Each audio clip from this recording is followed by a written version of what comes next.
प्रवक्ता शहनवाज हुसैन ने एआईएमआईएम प्रमुख असदुद्दीन ओवैसी पर तनाव का माहौल बनाने का आरोप लगाया। उन्होंने कहा कि जिन लोगों ने संपत्ति दान की उसका गलत इस्तेमाल नहीं हो, इसे देखा जा रहा है। शहनवाज हुसैन ने आरजेडी सांसद मनोज झा के पीरियड का छिलका वाले बयान पर भी पलटवार किया।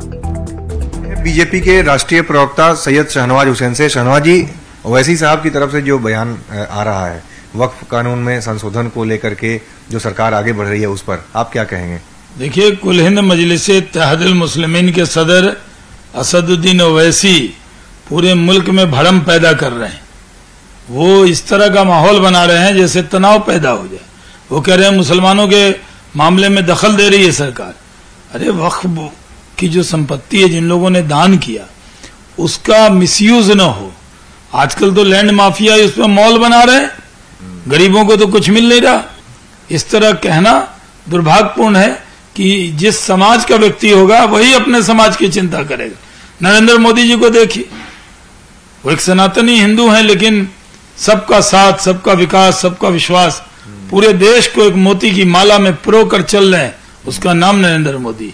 संसद भवन परिसर में आरजेडी के जो सांसद हैं वो प्रदर्शन कर रहे थे। उनकी तरफ से मांग की जा रही है कि बिहार को विशेष राज्य का दर्जा मिले। मनोज झा ने कहा कि एक पीनट का छिलका केवल मिला है बिहार को, जो सहायता मिली है बजट में जो प्रावधान किया गया उसको। देखिए, बहुत दुर्भाग्यपूर्ण है मनोज झा का ये बयान। इतना कुछ दिया मोदी जी ने, और जब किसी ने कुछ नहीं दिया तब तो आप यूपीए में साथ थे कांग्रेस के। बिहार में रोड के लिए, इंफ्रास्ट्रक्चर के लिए, पर्यटन के लिए, सब क्षेत्र में मोदी जी ने दिल खोल के दिया है। अगर शुक्रिया नहीं कह सकते मोदी भाईजान का, तो कम से कम आलोचना तो मत कीजिए झा जी। चलिए, बहुत बहुत धन्यवाद। तो ये थे बीजेपी के राष्ट्रीय प्रवक्ता सैयद शहनवाज हुसैन। कैमरामैन अपू पाठक के साथ अमितेश सिंह, न्यूज 18 दिल्ली।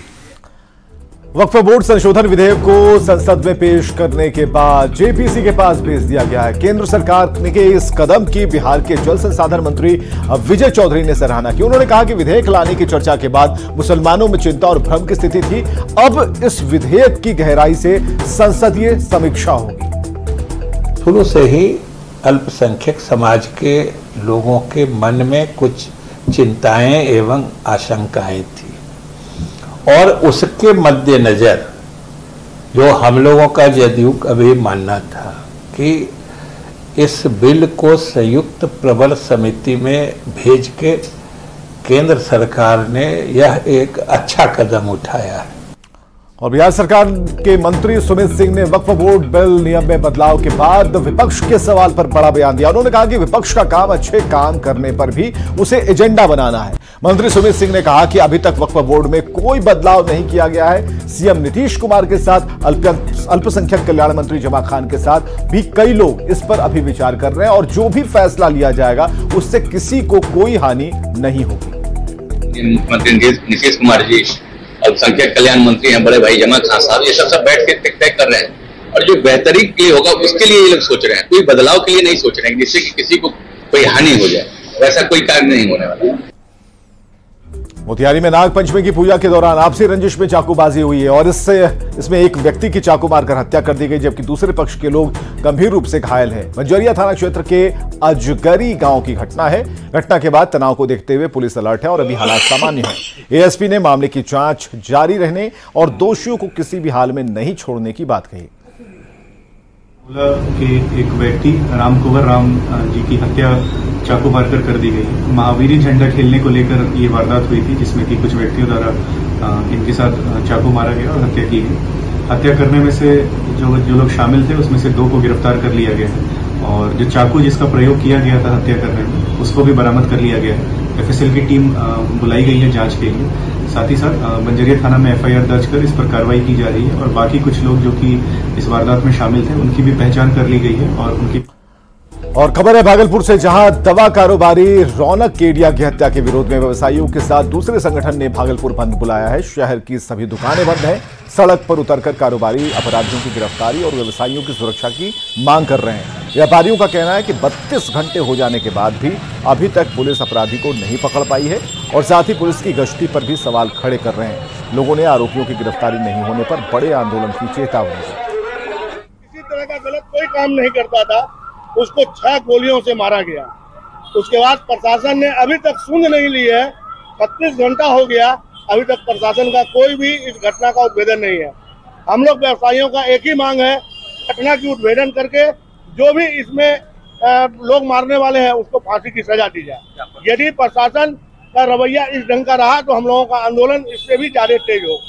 देखिए, रौनक केडिया की जो निर्मम हत्या अपराधियों ने की है उसके विरोध में आज हम यहाँ भागलपुर की सड़कों में व्यवसायी वर्ग उतरा है और भागलपुर बंद का आह्वान हमने किया है। भागलपुर बंद के आह्वान को व्यवसायियों का पूर्ण समर्थन और सपोर्ट मिला है। स्फूर्त बंद है, व्यवसायी आक्रोशित है। हम जिला प्रशासन से यह मांग करते हैं, आज की बंदी के नाते हमारा यह विरोध दर्ज करने के लिए हमने बंद का आह्वान किया है।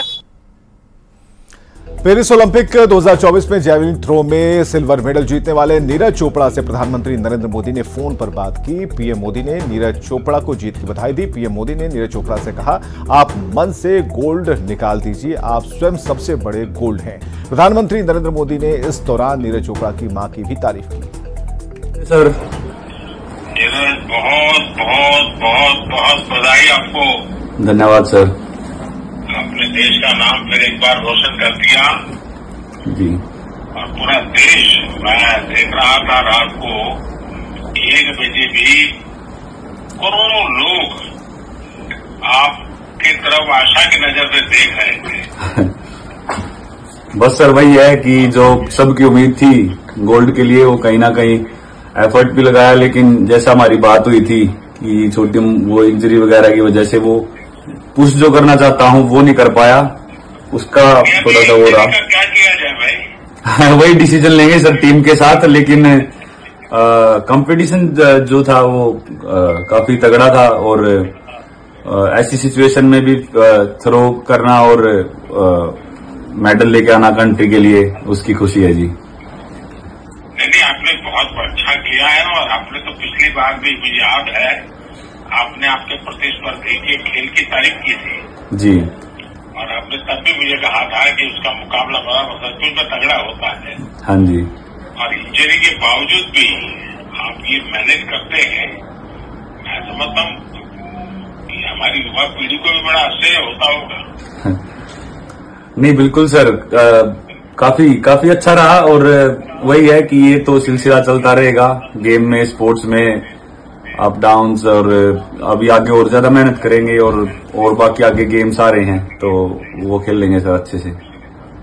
आपकी माताजी भी कभी खेल में रही थी क्या? नहीं सर, फैमिली से कोई नहीं रहा, पर यह है कि यहाँ हरियाणा में वो माहौल जरूर है खेल का, तो कुछ ना कुछ पहले बचपन में खेल रहे होंगे। माताजी का जो इंटरव्यू है जी, उसमें एक जो स्पोर्ट्स परिवार का स्पिरिट होता है, हाँ जी, वो बहुत बढ़िया तरीके से उन्होंने कहा। जब उनको कहा गोल्ड का, उन्होंने कहा वो भी तो मेरा बेटा है। ये स्पिरिट है। मैं तो बहुत सचमुच में आपके परिवार को भी बधाई देता हूँ। नहीं बिल्कुल सर, क्योंकि तो एकदम से ये स्पोर्ट्स में सर वही है, जुड़े रहते हैं। हाँ सर, स्पोर्ट्स में अप डाउन वो चलता है। अब ऐसा काफी अपना दिन रहता था, भगवान अपने साथ होता था कि हम गोल्ड जीतते थे, और गेम में वही है कि अब अरशद ने जीता है तो वही है, जिसका दिन होता है सर उसी को मिलता है वो उस दिन। तो जैसा हमारा टोक्यो में था। तो आएंगे, लेकिन आप लोगों की मेहनत होती है और आप बहुत कड़ी मेहनत करते हैं। बिल्कुल सर। आपने इंजरी के बाद भी जो मैनेज किया है ना, वो वाकई बहुत ही अद्भुत है जी।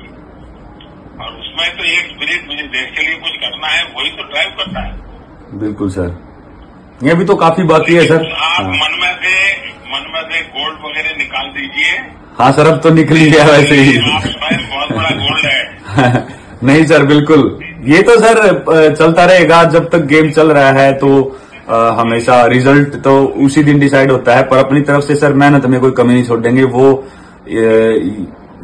ज्यादा ही करेंगे आगे, और जब तक खेल लेंगे अपनी कंट्री के लिए हमेशा जितना अच्छा कर सकते हैं। और बहुत नई नई ऊंचाइयों को पार हो रहा। आपने वैसे भी 2 बार ओलंपिक जीतने वाले बहुत गिने लोग होते हैं, उसमें तो आपने अपना नाम दर्ज करा ही दिया है।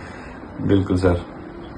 चलिए, मेरी तरफ से आपको बहुत बधाई और आपके माता पिता को भी मेरा प्रणाम। Thank you so much sir. मेरी बहुत शुभकामनाएं हैं और आप मुझे जब भी मिलोगे जी सर, हमें इंजरी की डिटेल चर्चा करेंगे। ठीक है सर, ये हाँ जी कि इसका क्या उपाय हो सकता है और हम क्या कर सकते हैं। ठीक है, थैंक यू सर। जी थैंक यू सो मच। चलिए, बहुत बहुत शुभकामनाएं भैया। Thank you sir, take care. नमस्ते सर। खबरें लगातार जारी हैं, बने रहिए हमारे साथ।